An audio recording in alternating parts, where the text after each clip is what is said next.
But most of the fishing boats were with a deck, and most of the Danish Jews had to go below that deck. This is a little too obvious, sailing out from the coast of Denmark if a German patrol boat would stop by.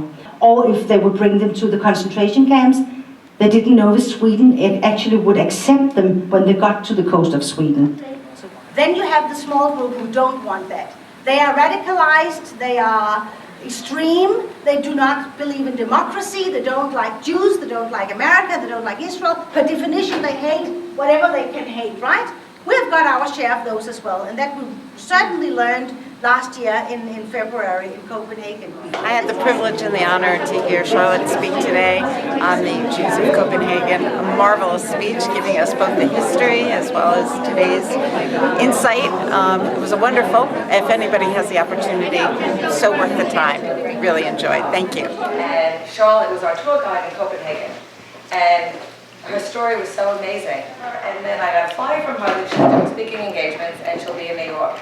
As soon as I got the flyer, I forwarded it to Andrew and I said, you have to invite her to speak. So Christian IV, he also went to see some of those other Jews in the synagogue, in the Portuguese synagogue of Amsterdam, and he was very impressed. He was running out of money because he was trying to fight the Swedes. He didn't do very well. He built a lot of buildings. He was spending all the money. So who could help him out? The Jews. So Hello, my name is Andrea Wimmergrad. I'm the director of the Holocaust Museum at Rockland Community College, and it was just a pleasure to have Charlotte speak today. The breathtaking story of the Danish people and their history up to the present day was just so well received and so beautifully delivered, and what a blessing to have her here today. And do you think that when they arrived in Denmark and met the Jews who now were there already, and they were integrated, they were assimilated, they nearly forgot that they were Jewish, do you think that those Jews welcomed them and helped them settling in? No. No. In this time, was anti-Semitism as strong as it was later in time?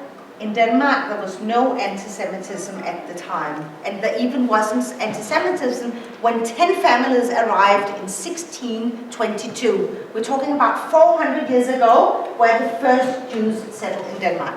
If you ask your grandparents, did you ever hear about the Danish king that he said he would wear the yellow star? I'm sure that some of your grandparents will tell you yes, they've heard that story.